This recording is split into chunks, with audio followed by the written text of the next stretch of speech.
Win the war, and it's not going to take hopefully that much longer, but we have to win the war.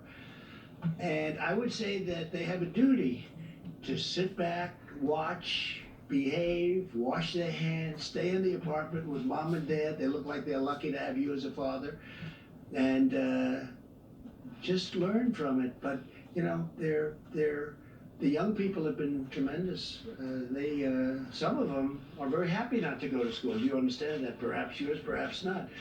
But they've been. We have literally had no problem. But again, they should just sit back and be very proud of our country because we're doing it for them. You know, ultimately, we're doing it for them more than anything else. If you think about it.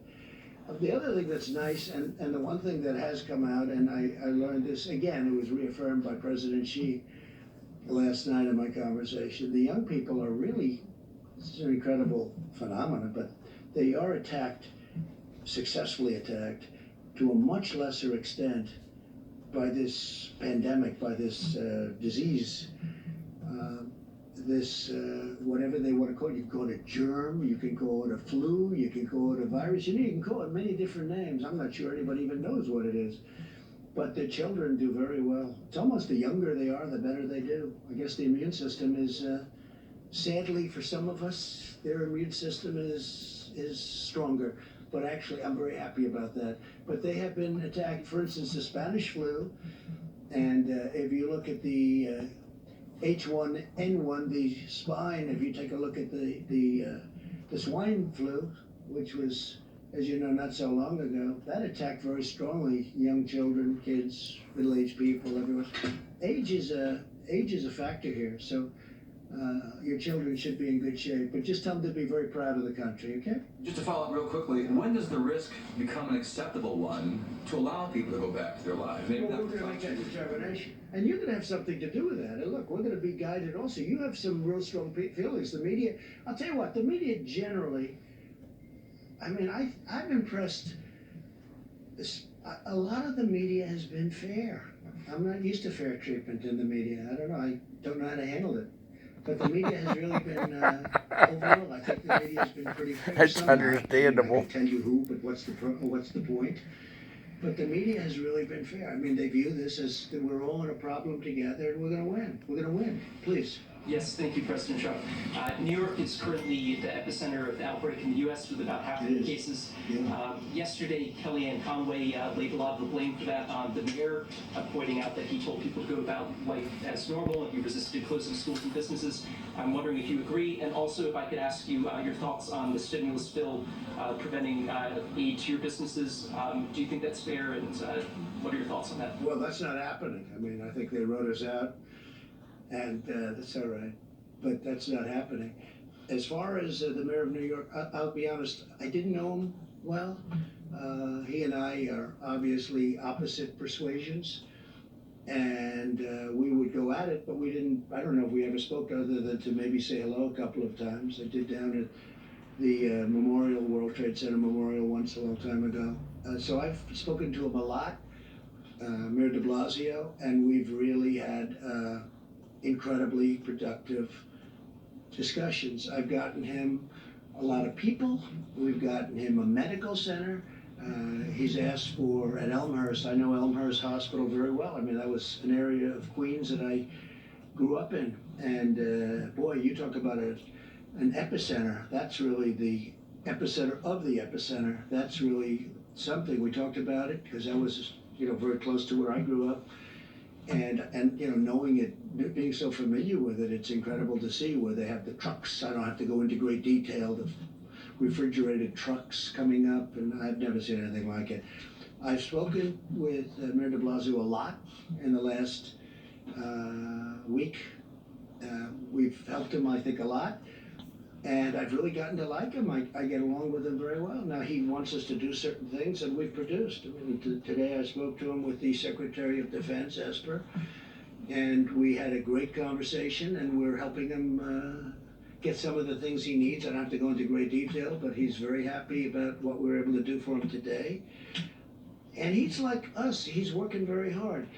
But I can't say anything bad about Mayor de Blasio. I mean, my relationship with him over the last couple of weeks has been excellent. And we've done a good job for him too. Yeah. From the governors, please. There's been a lot of talk about ventilators and PPE and that kind of thing, but what about hospital capacity? And are you prepared for the stories? So we're that are doing going that. to Great come? question. We're increasing capacities. Hospital, yeah. Right, we're actually adding on through the Army Corps of Engineers. This is a big job, and we're doing it in many states, not just New York and California. By the way, Gavin Newsom's been terrific. I have to tell you, the governor of California, we're getting along really well. We're working hard for him. As you know, the hospital ship, the other hospital ship, and they are incredible, that just arrived in Los Angeles, fully stocked. But Gavin Newsom has been really good, and so many of the governors have been good. And these are governors that I've been fighting with about different things for a long time, the forest fires in his case, and the border, and all sorts of things. And here we are, getting along very well. So, and I appreciate his nice words. I really do. I really appreciate it. And the people with me appreciate it. You have another question? Well, I was going to say on the issue of hospital capacity and beds and being able to treat people and good not question. have them die because they can't have a hospital. Yeah, well, I mean, look, we just started this, we were just notified, and some of the governors have asked us to build hospitals through extensions, through portable hospitals, through things, and normally this, in all fairness, this is done normally through local government. We don't go into cities and expand a hospital that's existing, but we're doing it now because we really are equipped to do it. We have incredible people, and we're expanding hospitals. We're building many portable hospitals, not only Javits Center, where you have 4, plus you have 4 medical centers, but we're doing it in New Jersey. Governor Murphy, we're doing it in other states, we're doing it in California. We're doing some in the state of Washington, despite the fact that I'm not appreciative of the way the governor speaks.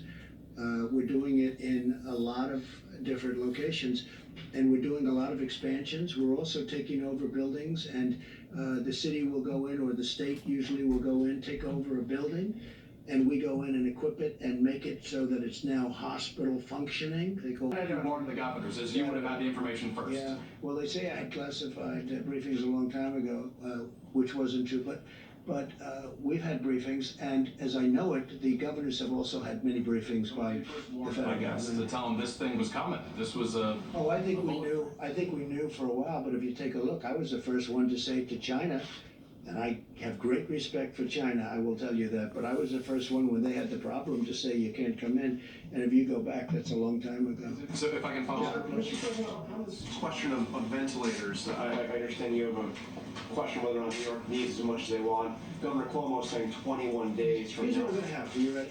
We're gonna have more than, we're manufacturing a lot of them now.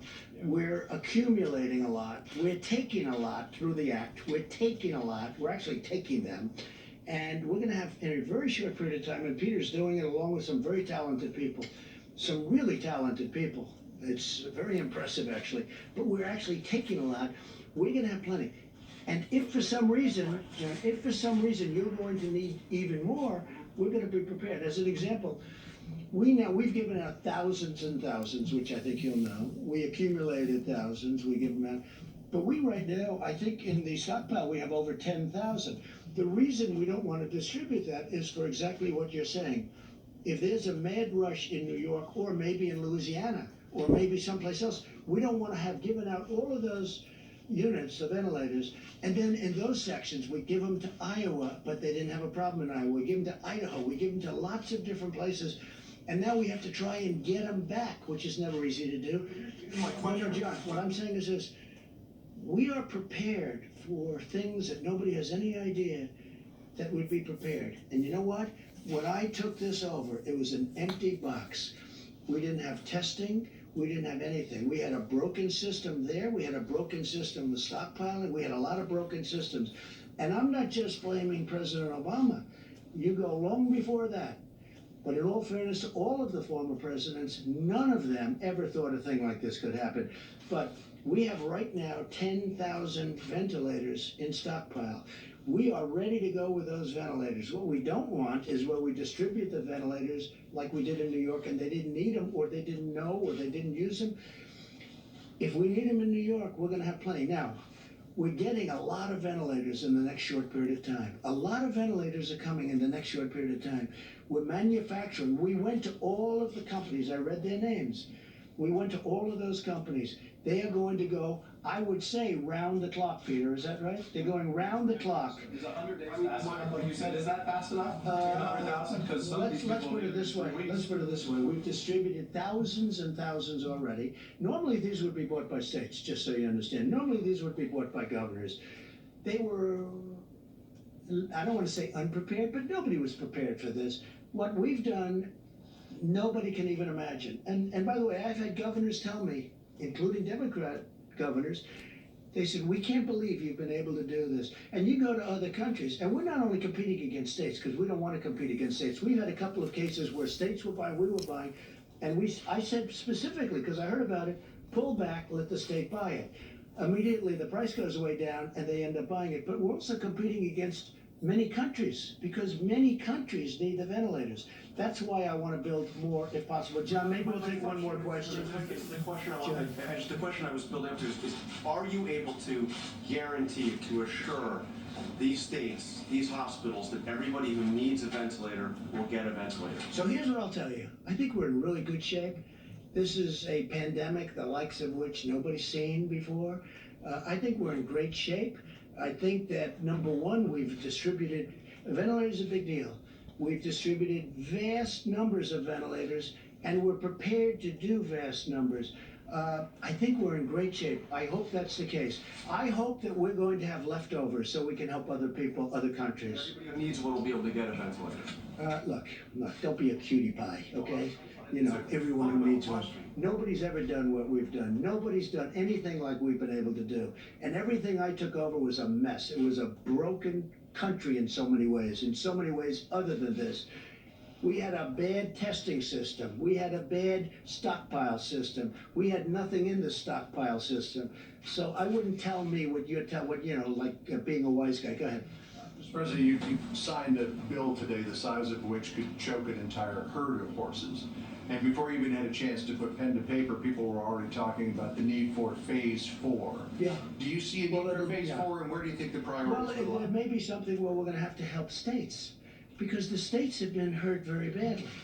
And the beautiful thing about our country is 6.2 trillion, because it is 2.2 plus 4.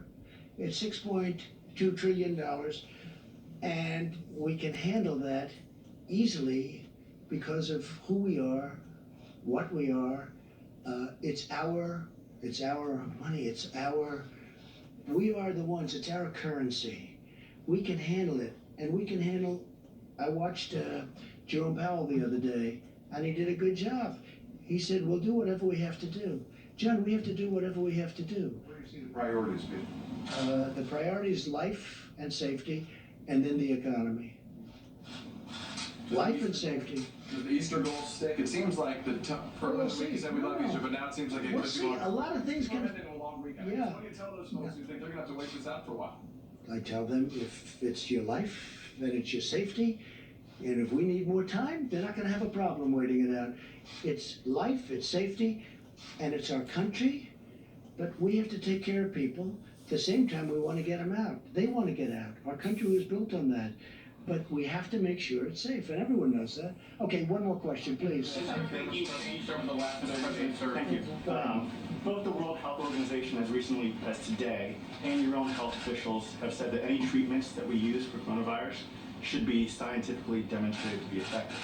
But at the same time, you've said that chloroquine, as an example, could be used as a cure very soon. So is the WHO and your health officials wrong on this point? Are they? So hydroxychloroquine, which is supposed to be the better of the two, seems to have some good backing. We're going to see. Look, Governor Cuomo, we've given him 10,000 units. It's a lot. And they're testing it. It's a malaria drug. It's also a drug for arthritis. But, and it's phenomenal for those two things, as you probably know, especially for malaria. But we're going to find out soon. I hope it works. There are signs that it could be doing well. They are testing 10,000 units. It's a lot. And I tell you what, I want to thank the FDA because they approved it immediately. Based on the fact that it was already out for a different purpose, they approved it immediately. So look, hydroxychloroquine is a very powerful drug for certain things, and it's a very successful drug. There's reason to believe that it could be successful here. Now, the reason I disagree with you, and I think Tony would disagree with me, but the reason I disagree with you is that we have a pandemic. We have people dying now. If we're going to go into labs and test all of this for a long time, we can test it on people right now who are in serious trouble, who are dying. If it works, we've done a great thing. If it doesn't work, you know, we tried. But this is not something that's going to kill people. So we can go in and we can test and we can take our time. When I was with the FDA, you know, they indicated that, well, we'll start working on it right away and it could take a year. I said, what do you mean a year? We have to have it tonight. If we don't have it tonight, I want to test it immediately because it's on the market in a different form. So we know that. So from a safety standpoint, at least we know that. But you're talking about giving it to people who in many cases are dying. So we want to do it the way, this is sort of like right to try. We got right to try approved. For 44 years or more, they couldn't get it approved. We have the best labs, the best doctors, they couldn't get it, I got it approved. Now if somebody's terminally ill, and if we think we have something that's going to work, we can actually use it. They can use it. And I'll tell you what, you ought to do, when this is over, you got to do a story on that, just because we have had some tremendous results. Just before you go, can I ask you something that just popped on Wall Street Journal? It says, headline, the Trump administration plans to suspend the collection of import tariffs for 3 months, according to administration officials. True or not true? It's not even talk to me about, just more fake news, John. Look, not even talk to me. They're talking about, the only one I've heard that from, like as an example, China pays 25% interest on $250 billion worth of product that they send in. That's a lot. Everybody keeps saying, oh, are you going to suspend the tariffs? Well, the answer is no, but President Xi never even brought it up last night. It wasn't even discussed. It's fake news. Tell the Wall Street Journal. You know, the Wall Street Journal does a lot of fake news too. It's pretty amazing. So by just saying, I want to thank the American public and all of the people that have helped so much, and we're going to give the podium to Vice President Pence, who has been incredible. And if he's tired and if he's not answering questions like he should, we have a great reason, because he hasn't slept in about 4 weeks. But I want to thank him because he has dedicated, I mean, he is a dedicated person long before this, but the job he's done has been fantastic. So I want to thank Mike, all the people in the task force, and FEMA, and Army Corps, everybody. You've been fantastic. Thank you all very much. Thanks, Mr. President.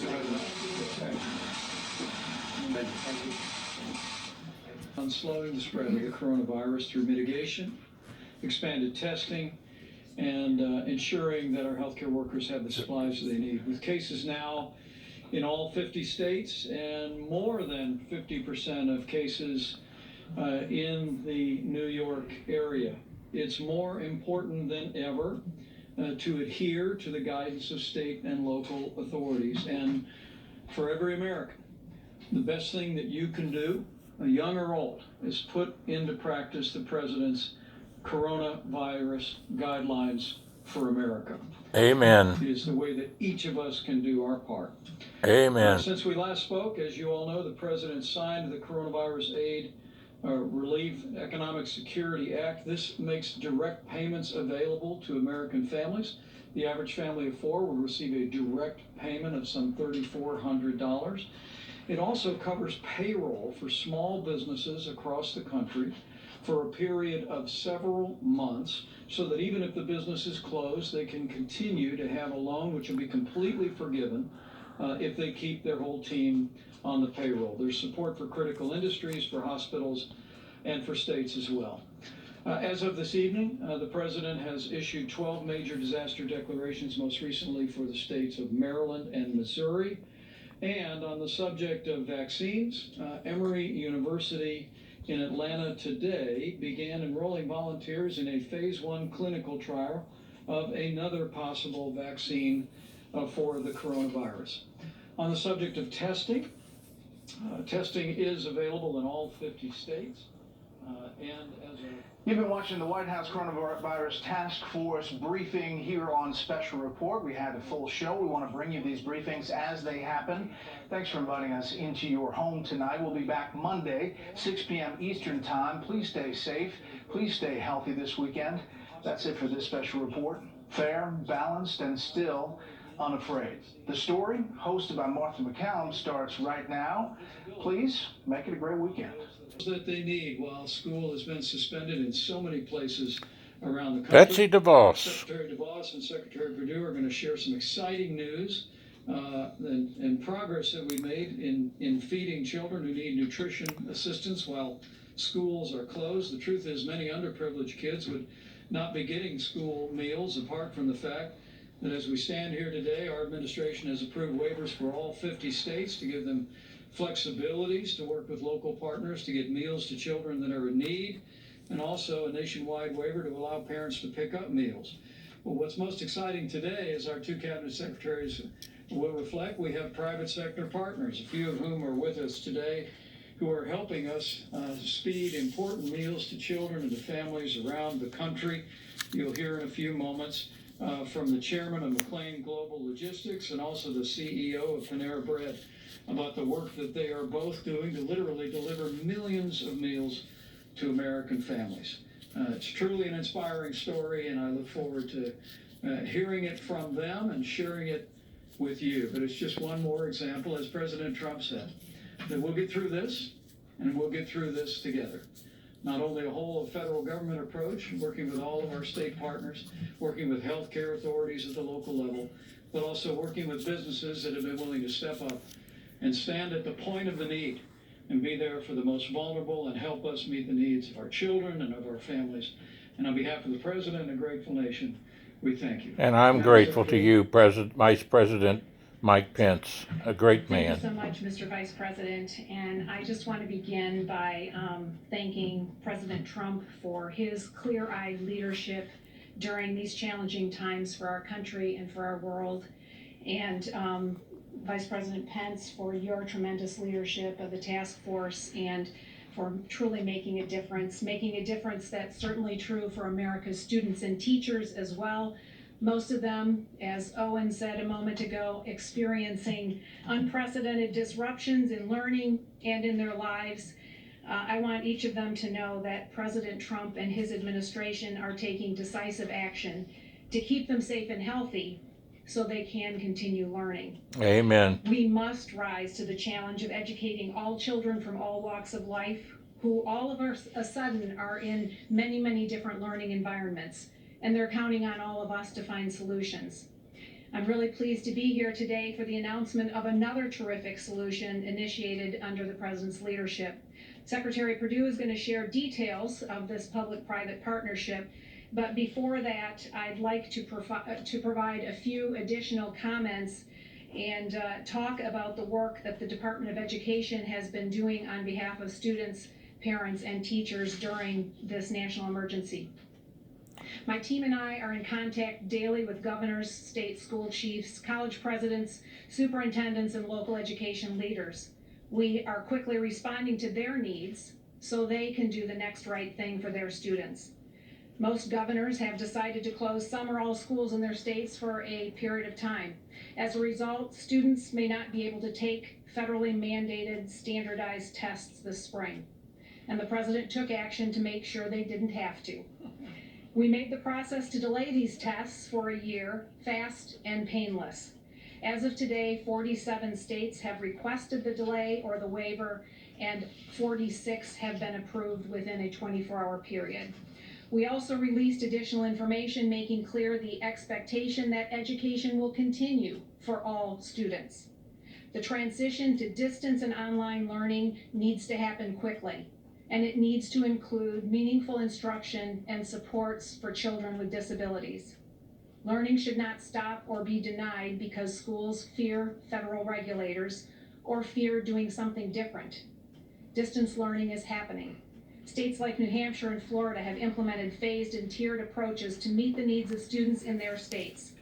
Other schools and states are implementing creative approaches and working through practical realities to help students continue learning. In remote Colorado mountain towns without internet connectivity, teachers are putting weekly learning packets together, and they're holding office hours by phone to help their students when they're stuck. South Carolina is deploying 3,000 buses with mobile Wi-Fi hotspots to help kids in remote areas access learning that way. This national emergency gives all of us an opportunity to come together to educate all students out of principle. It's simply not an acceptable option to educate none of them out of fear. So we stand ready to assist educators and their students. We're compiling all the tools we have produced, along with the great resources that states are offering to help keep learning going. There are already many existing online learning platforms, and many states were already offering a robust menu of courses virtually. We will be adding that information to our website on an ongoing basis, and that site is ed.gov/coronavirus. We're using every tool possible to extend flexibility. We are going to continue to monitor this from the White House tonight across America. We watch to see the impact of this historic $2 trillion package that has been passed by Congress. So moments ago, the president, after signing stage 3 of the stimulus, already says that there may be need for stage 4. Do you see a need for phase 4, and where do you think